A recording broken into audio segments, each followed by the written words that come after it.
E aí, gente, tudo bem? Hoje eu vou revisitar uma aula que eu já gravei 2 vezes, na verdade, né? Mas as 2 vezes que eu gravei não ficaram tão boas assim, né, a explicação. Então eu vou refazer a aula, né, para que ela fique melhor, um entendimento melhor para as pessoas. Que é simplesmente sobre a percepção individual, os níveis de percepção individual de cada pessoa, né? Os 3 estados da percepção individual, né?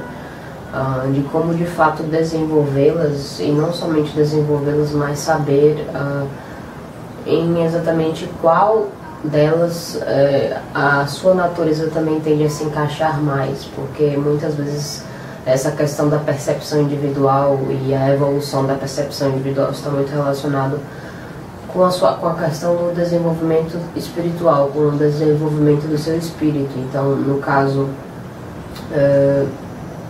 há 3 níveis de percepção individual, mas geralmente um indivíduo ele sempre vai acabar transitando entre as 3 durante a vida, mas de uma forma mais ampla e geral, ele tende a se sentir mais atraído por um estado do que pelos outros 2, né?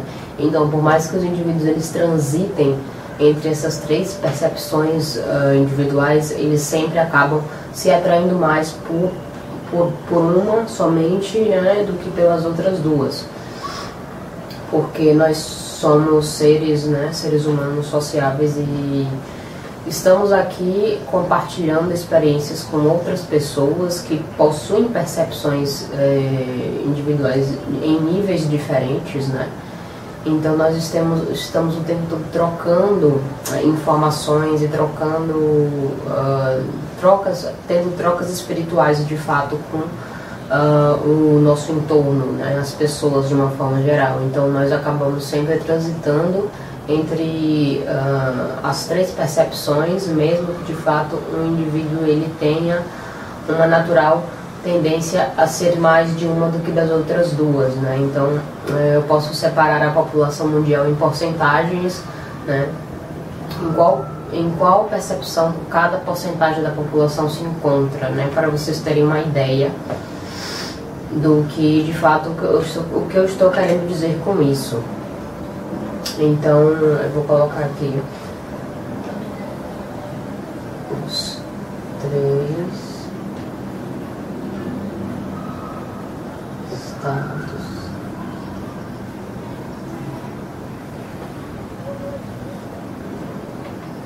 da percepção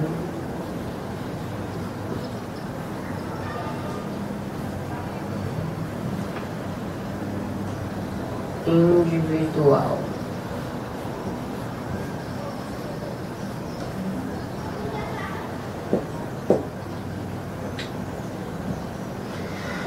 Então eu vou começar aqui, né, falando da primeira, que é simplesmente, né, o primeiro estado de percepção individual que as pessoas primariamente, quando o espírito da pessoa ainda está em um desenvolvimento muito retrógrado e muito tardio, geralmente essa pessoa se encontra nesse primeiro estado de percepção, né, de visão de mundo, no caso, né, quando digamos que o espírito ainda está em um encontro de nascimento de fato com as regras e as normas de como as coisas devem ser. O indivíduo ele tem muito pouco conhecimento acerca das coisas, né, que possui uma relação com o desenvolvimento do espírito próprio que já nasce dentro do corpo, né, e vivencia a vida muito baseado nessa experiência espiritual que ele possui.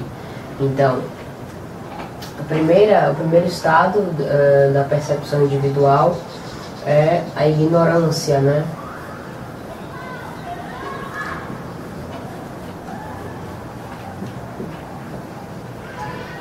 E se eu for fazer uma analogia dos 3 estados, eu diria que a ignorância, assim, o formato, para onde a cabeça está olhando, para onde os olhos estão olhando, né? Se eu fosse fazer uma analogia com isso, eu diria que a primeira percepção individual, a ignorância é quando os olhos e a cabeça da pessoa se centram para baixo, se centram para o chão, né?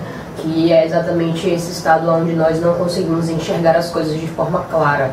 Nós não estamos vendo a coisa como ela é e, por consequência, a cabeça tende a ficar mais inclinada para o chão, ou os olhos, né, ficam mais para o chão, ou simplesmente os olhos evitam ver o que está na sua frente, né, o que possui também relação com a percepção extrasensorial, né, porque a percepção extrasensorial, muitas pessoas acreditam que é algo demasiadamente místico, mas isso está intrinsecamente relacionado também com o ato da visão, né?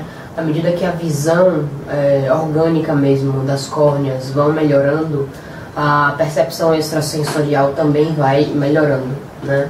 Que está relacionado também com com o terceiro olho, como chamam, né? Que é um nome místico, de uma forma mais mística, mas na verdade existe uma glândula aqui que tem relação com a questão da visão também, né? E tem relação também com a questão das percepções além da matéria, né? E é nesse estado que o indivíduo ele não consegue ver, né? A ignorância.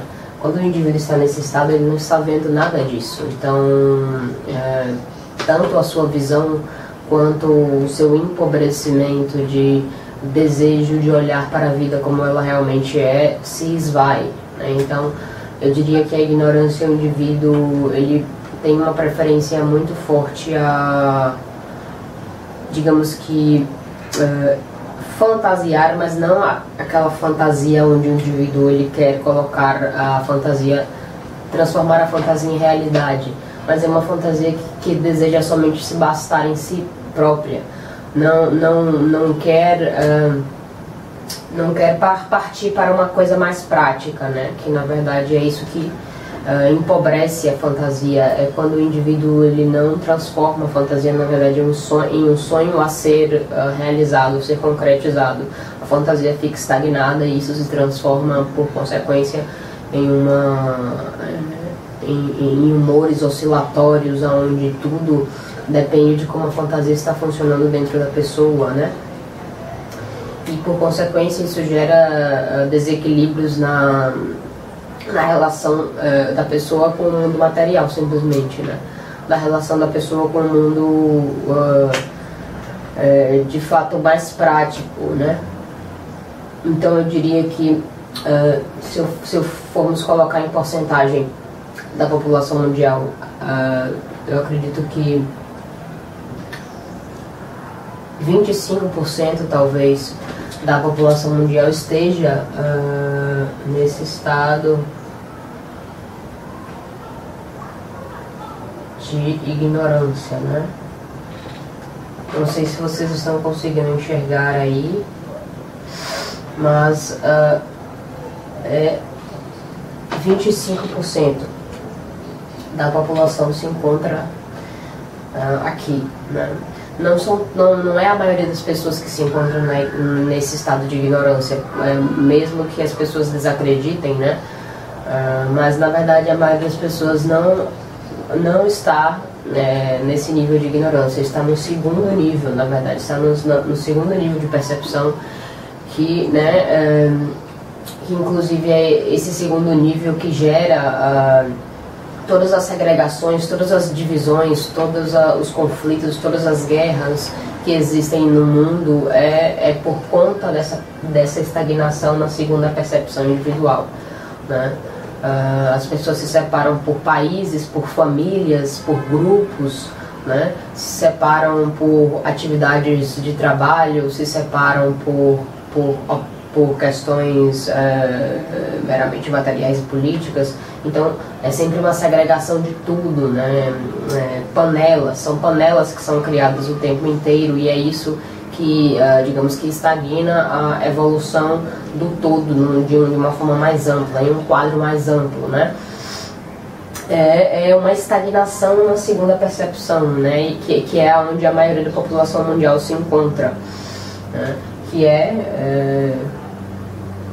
a percepção da opinião, né? É exatamente a opinião que faz os indivíduos se estagnarem e muitas vezes não evoluírem, né? Não tentarem desenvolver uma bruta paz interior, onde eu acredito que é o desejo de uma grande gama de pessoas, é conseguir uma paz interior, pelo menos de uma forma transitória, mas muitas pessoas lutam por isso e elas não se dão conta, não se realizam de que a dificuldade de encontrar essa paz interior está porque ela está estagnada nessa condição de percepção, né? Ela está estagnada na questão da percepção individual, da opinião. E se for colocar em porcentagem das pessoas que estão aqui, eu diria que 70%, né? 70% da população mundial se encontra aqui nessa percepção, né? Então percebam que que a grande maioria das pessoas se encontra aqui, exatamente aqui, né? Então, se eu for fazer uma analogia de novo com a questão do olhar e com a questão da posição da cabeça de um indivíduo onde se encontra em termos de percepção, eu diria que quando o indivíduo está centrado na percepção da opinião, a cabeça dela fica inclinada para a frente, né? Ela olha sempre para a frente, para os lados, ela olha sempre para o que está à sua volta, porque é olhando para o que está à sua volta que nós conseguimos formar uma opinião acerca do que de fato acontece ou que não acontece, porque a formação da opinião acontece com essa observação do seu entorno, com essa observação do que está lhe circundando. A opinião é sempre algo que é formado a partir dessas análises e da conclusão dessas análises do que ocorre perto de você, né, de uma forma geral. Então, a opinião também tem relação com a questão da destruição e da criação das coisas. É por isso que muitas pessoas se tornam viciados nessa percepção, porque essa percepção de fato pode viciar a mente de alguém a estar aqui, né, e não transcender ou não evoluir para a próxima percepção, porque a sociedade, ela precisa, para ela ser construída, né, ela precisa matar e ela precisa destruir certas coisas para que novas coisas dentro da sociedade possam existir. Então, com essa realização da sociedade e da civilização se formam as opiniões.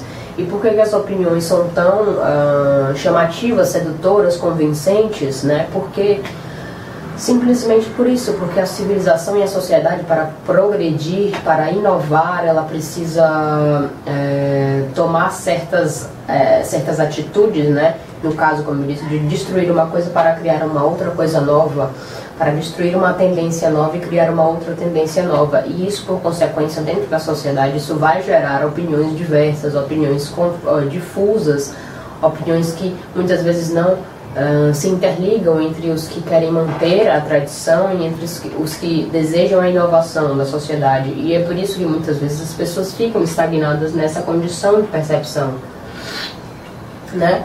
Exatamente por isso, porque a sociedade fica tão centrada nas inovações que os indivíduos que nela residem começam a se separar por opiniões por questões de gostos pessoais, né?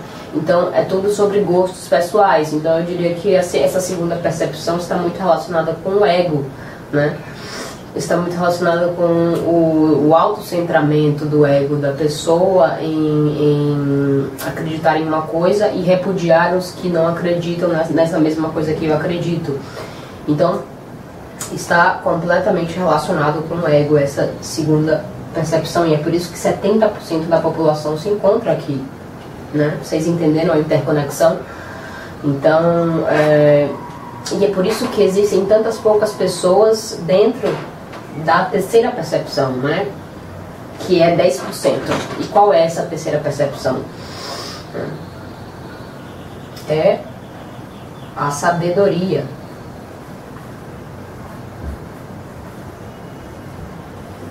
Então percebam, né? 10%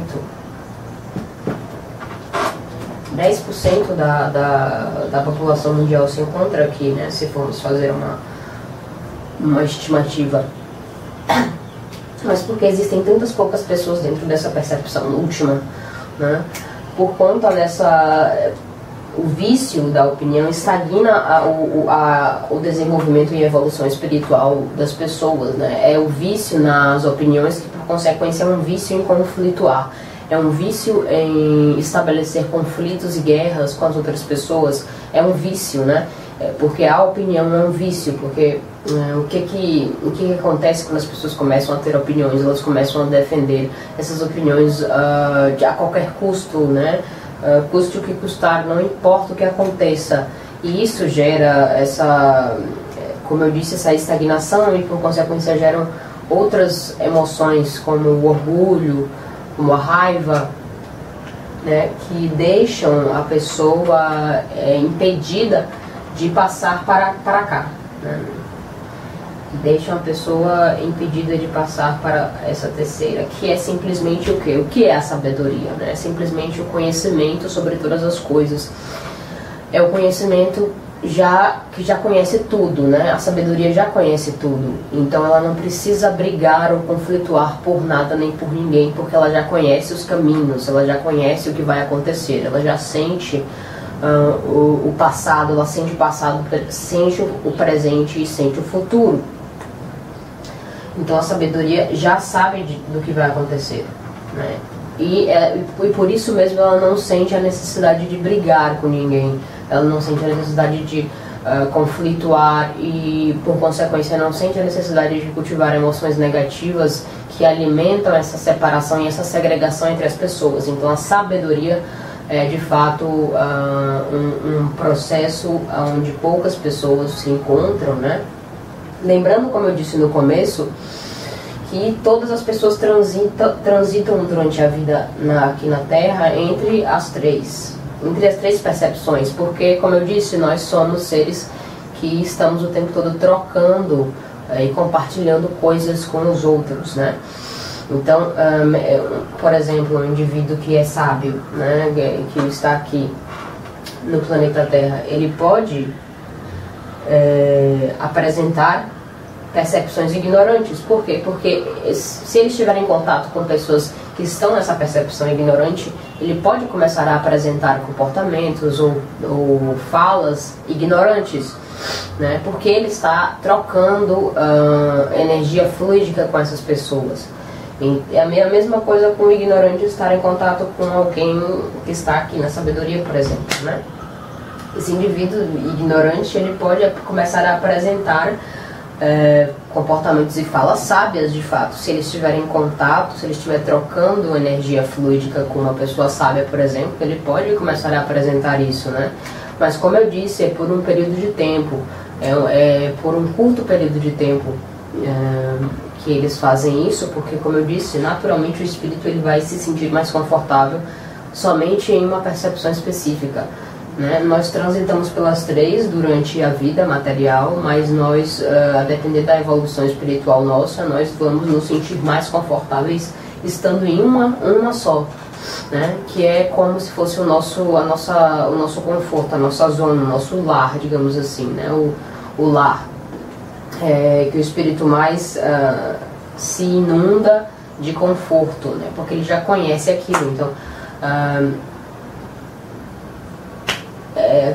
a questão toda é essa, né? E nós precisamos, de fato, né?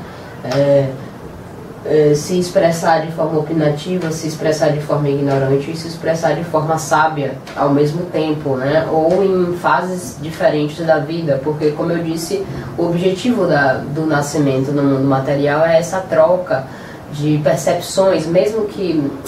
e assim, muitas pessoas podem falar que, por exemplo, a percepção ignorante é uma percepção baixa, e podem rotular a percepção ignorante como uma percepção que não deve ser nunca tocada ou trocada, que deve ser menosprezada, por exemplo, mas isso é um rótulo social, né? Porque, na verdade, a percepção ignorante nos dá coisas positivas, né? Quando dizem que é algo negativo, na verdade é um rótulo social, mas no fundo os três eles são importantes, né? Porque quem está na percepção ignorante são pessoas que estão mais adormecidas, mas quem está em um estado de adormecimento consegue ver mais as outras pessoas do que a si mesmas, né? Por exemplo, você nunca vai ver uma pessoa opinativa, por exemplo, tecendo elogios e idolatrias e grandiosidades para outras pessoas, porque a percepção opinativa é uma percepção muito centrada, autocentrada, né? Muito uma questão do ego da pessoa. Então, quem está na percepção ignorante tece muitos elogios, idolatra muitas pessoas que de fato merecem isso, né? Porque quem está na percepção ignorante não consegue se ver, não consegue ver a si mesmo, está em um estado de adormecimento e, por consequência, esse indivíduo vê mais as outras pessoas do que a si mesmo. Então, isso é uma característica positiva que advém da percepção ignorante, né? Então, não vamos aqui rotular uma percepção como ruim ou como boa, mas sim são estágios, né? É claro que a percepção ignorante é um estado primário, mais primitivo, mais animalesco, obviamente, né? Porque não entende os processos físicos e mentais e extrafísicos, né? A percepção ignorante não entende esses processos, né?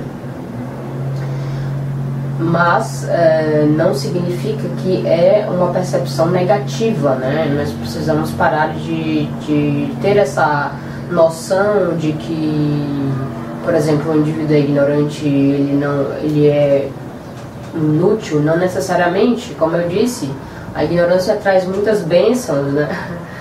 E traz bênçãos até mesmo para as pessoas que já sabem de tudo, como, por exemplo, alguém que está numa percepção sábia, que muitas vezes são indivíduos que descem para o planeta Terra e possuem um pouco de dificuldade em perceber o que de fato vieram fazer aqui, né? Por conta de já saberem tudo, então pode provocar uma certa confusão nessas pessoas. Então, quando uma pessoa ignorante aparece aqui, para uma pessoa como essa, pode despertá-la, pode orientá-la para fazer alguma coisa com toda essa sabedoria que esse indivíduo possui.